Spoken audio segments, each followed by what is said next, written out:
Hey everybody, this is what time is it? 1:54. I'm running just a little bit late this morning. Normally I like to get in and we do a lunch and learn just a little bit more about the finances and the different things that we want in our life. And what we do as purpose pursuers, if you can see here, our goal is to make sure that you can understand what to do, ins, outs, all those types of things. It's nothing but strategies, okay? Solutions, those types of things, the things that you need in everyday life. Because the majority of the times, what we do is we go and try to find the solution according to what we have seen other people do. And if we are honest with ourselves, we see a lot of people doing things, but not quite successful. Okay. So we see a lot of people doing, 2 and 3 jobs, but still, don't have the peace that they desire, don't have the time to spend with their relatives, their family, children, all those types of things. Okay. So what we want to do is just understand how that we can do that. We don't have to worry about going out and getting another degree that we really don't want or don't have the time to study for. We don't have to do a garage sale or, selling off or pawning something off or, any of those other things that get us into a position of being the under, instead of the over. Okay. So what we're going to dive into today is just simply understanding how we can identify the 4 things that are getting in everybody's way. Right? Whatever it is that you're having to do, your purpose, your passion, these 4 things, once you identify them, you will never have the issues again going forward. You can identify these issues, those challenges in life, according to the finances. And then once you get over that hurdle, then you can do anything else, right? So we'll talk about that right after this.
Yes, sir, Mr. Curry. Good morning, good afternoon to everybody. Hey, first and foremost, I'm excited to be here. But hey, my quick testimony, my quick promo. So before my econ, I was not even living paycheck to paycheck. I was actually living paycheck Friday to being broke on Monday, right? And so I got in front of this information. It was shared with me, and based off the first strategy alone with the W-4 form, we myself and my wife, we income shifted an extra $700 back into our household, which then allowed us to start snowballing our debt, right? And so up to today's date, we have actually eliminated over $50,000 in debt at the government's expense, right? Some of y'all are gonna catch that one. And then on top of that, we have actually cash flowed over $100,000, right? And with our credit score, my wife was already in the 800s. I was the one that was jacked up. But using the My Credit system, my credit score has jumped up 39 points. We have all started our own investment portfolio. Along with my 9-year-old daughter, we begin to pour in the wealth knowledge to her. She has an investment portfolio that she's beginning to build. I'm excited about the knowledge and education that not only I'm bringing forth to my family, but on what I can share with those around me. So anyone who's on here listening, the best advice I can give you is stay plugged in and don't quit until you hit. That's my testimony. That's my promo, Mr. Curry. Thank you. So as you can see, that was our own Nick Woodard, a proud member of My Econ and also the Financial Blueprint Academy. And what I wanted you to see is that, hey, from any level, he didn't talk about the sales that he had to do to increase the income, but what he talked about was how he was able to gain extra cash flow by identifying the challenges that are the hidden obstacles that are in front of us all. Okay. And so when you identify those hidden obstacles, then you can say, hey, there were about four things that were taking money away from me. And that's what we're going to identify right now. Okay. And then what happens is once you plug those holes up, then you don't have to worry about going to get the other place. Okay. Going to get the other job or going to get the unwanted degree or whatever that may be that they say that you need on a job that you really don't have the passion for. Okay. It's great if that passion, that job is great to have a job. The jobs are on point. Jobs are everything. You're right that we all need to get us to the next level. But at the same time, it's to be used right for your benefit. Okay, not to be to the point to where they are shipping it overseas, right? And now you don't have anything. Okay, so while you're on that job, not only are you going to use it for your current lifestyle, but you're going to use it to help fuel your future lifestyle, your retirement. Okay, because majority of the times what happens is we end up, instead of running for the two objectives, which is your current lifestyle and your future lifestyle, right, your best life right now, and then you want to have some assets so that you can have cash, right, to spit out so that you can live your best life then. Majority of the times, though, we're working on a lump sum of money and we're working out of that lump sum to live on. Instead of having that lump sum retaining and actually returning to us, rather, about 6 to 8%. That way you can live off of the interest of the lump sum that you have. Okay. So, but the biggest thing is there are these four things that are in your way. Okay. And as long as these four things are in your way, what's going to happen is you're going to always feel like you got to get something else. You're going to always feel like you got to rob Peter to pay Paul. You're going to always feel like, well, I just got enough, so I'm going to settle for not getting my dream house, not getting my dream car, or not having the dream life, because it's not all about the materialism, but it's about understanding how to have enough cash flow to take care of your expenses. So then that you can have the extra cash flow to invest into your future lifestyle. Okay. Because what you got to do is you got to recognize these four things. And as you can see them on your screen right there. Okay. And those obstacles are something that is not really seen. Okay. But it's these things that are in your way. And the first one is your inflation. If you have not heard of inflation, inflation gets in about 4 to 6% every couple of years. Okay. It raises 4 to 6%. So if you're thinking about, hey, well, if that's the case, well, what happens if my job doesn't give me a raise that will compete with with the rise of inflation? Okay, what happens if my investments, my 401k, my TSP, right, what happens if that does not rise with the cost of inflation? And if you watch, you might say, hey, what is inflation, Mike? I heard about it, I understand that what happens and that different things are costing more. Inflation is this: it's passed on to you from the producer of the service or the product. Okay. So let's say, for instance, there is a farmer. Farmer has a bad year, okay, bad crop, right? So what's going to happen is he's not going to be able to do the same as he did before. He's going to have to increase the cost because he had more expenses because it was a bad crop. Okay. So what he's going to do, he's going to pass that along. He's going to pass it on to the middle person. The middle person is going to pass it on to the grocer. The grocer then is going to pass it on to the consumer, right? So you have no control over that, right? So what happens is you have to have your money in somewhere that is outpacing the potential rise of inflation. Okay. So if you don't have that, if you have a CD, that's what averaging maybe 0.5% to maybe 2% if you let them have it for 50 years, right? So if you have it there, your money is really losing power. Okay, because in reality, inflation is rising 4 to 6% every couple of years. And if you have your money in a CD or something that is in the savings or something that is not making that amount of money, then guess what happens, right? That you get to retirement. And when you get to retirement, you're not able to live how you wanted to live. Okay. Because what ends up happening, inflation says, hey, you had money in there, but now the cost of goods is way up here.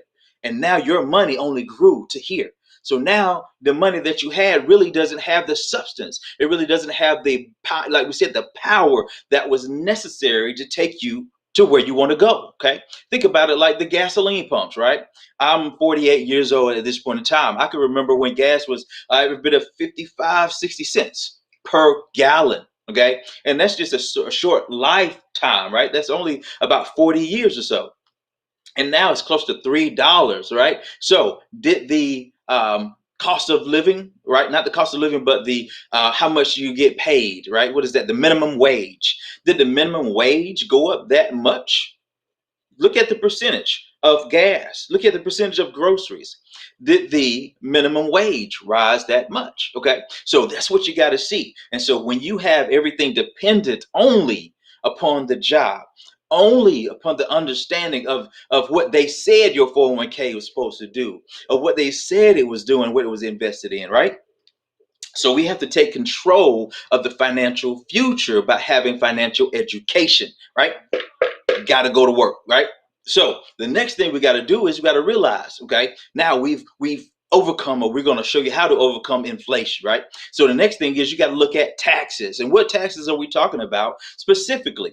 We're talking about, hold on one second. If you're taking notes, you can write that down. Those are your 4 huge obstacles. Now, taxes, income taxes, if you are budgeting, right? And you may realize this, you plug in, you say, why is it that I'm always robbing Peter to pay Paul? Why is it that there is not enough check, to get to the other check, right? Why is it that I got more a month than I got money? Okay. And what ends up happening is these are hitting obstacles that are zapping your buying power, that is zapping your money, okay? And then you got the taxes. Income taxes is taking 1/3 of your income. Every time you get a check, if you don't believe me, take a look at your gross income, right? Do you bring home gross or do you bring home the net? And see, majority of the time you say, hey, that's what we're supposed to do, right? That's what happens. That's okay. Let's leave it right there. Let's say that's just what happens. Okay. So if you think of it that way, what happens when you apply for a car? What happens when you apply for a home, right? They look at your gross income to qualify you. Okay, so you're qualified up here. And so everybody say, yeah, that's great. I can qualify for more. But what happens is if you qualify for more, you only thing is you're budgeting on your net though, because you don't bring home what you're qualified for. So that sends you into a downward spiral already. Look at it like this. You work from January, February, March, and April strictly for taxes. 1/3 of your income, 28 to 32%. And then at the end of the year, it's not like that you get 30% back. If you make $50,000 a year, do you get back 15 grand at the end? No, right? You get 2, 3, 5, something like that. Depends on earned income credit and things like that, right? So wouldn't it be better to understand how to overcome these 30% taxes so that you can live how you're applying for the things that you're applying for, right? So if that's the case, what we want to do is we want to reduce the taxes that we've been doing, okay? And use that money that you were sending to Uncle Sam. You use that money now every month. Okay, and so we'll get into that, but let's go through the rest of these obstacles. Okay, the third one is debt, right? Debt, why? Because 1/3 of your money is already taken by Uncle Sam. They said that, hey, you don't understand how to use it. You don't understand what to do. And if you read on irs.gov, that's essentially what they're saying. You don't understand how to do this. So we're going to hold to it, right? And then what we say is, well, if you get informed, that's what IRS Uncle Sam says. Hey, if you learn how to do things the way that we suggest, instead of using it as a forced saving method, right? You can use your money now to pay off debt or to do some type of investing. So that's what we're going to show you how to do, right? So now after 1/3 is taken, you got to go into debt. You got to apply for things that are go to get the car, to get the house, right? To get the other things, you got to go into debt. And what happens when you go into debt? We get something called a penalty called interest, right? So it'd be different if you were going into debt and say, "Hey, I'm going to borrow 20,000, and you're only paying back 20,000 over 5 years." Okay, but no, you got to pay back the interest. So now the interest is that penalty that zaps another 1/3. The taxes, income taxes, taking a third, and then the debt that we're in takes the other third of the income. Okay, remember, I'm showing you how to plug up the holes so that when you plug up the holes, you can do the things that you so desire to do. Okay, so the last we want to talk about is big business. And why is that? Because remember, when we were talking about inflation, how that the inflation cost moved from the farmer all the way to you, the consumer. Okay, that happens also in every arena of business. Okay, so if big business has something going on and they choose to raise prices, guess what we got to do? We got to pay that. Okay, and then on top of that, they have a way to make through the commercials, marketing, those different ways of doing the colors. Right, they have a way of making our wants feel like needs. Every month that comes around, guess what happens, right? Guess we're in what, October now, okay? Because you got the October Halloween, okay? So we're gonna spend money that for kids and different things, candy, all those types of things, right? And then you got November. There's several days in November that they have already set for you to spend money, okay? They spend more in advertising, right, to get you to spend money on those days. Do you really think that those discounts are that much, right? So don't you think it's a little bit odd? Okay, so then you got to go into December, and of course you got to do something for Christmas, right? Right, most of us anyway, most of America anyway, has to do something for Christmas, right? So it's spending a little money there. And then January here, and then when January hits in, guess what we got to do now? Ooh, it's got to go back to work, right? We got to go back and we got to dive in. We got to be, be the new you, right? Be the individual that I wanted to be last January. Okay, so we got to do something there. Then February comes in.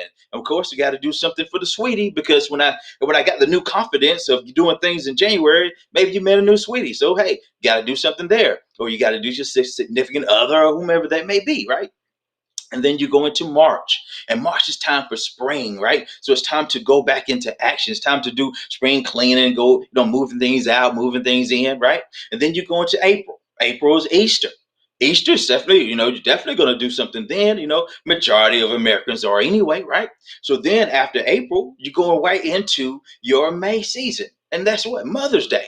June, Father's Day, right? And then after that, July. And that's something else to celebrate freedom.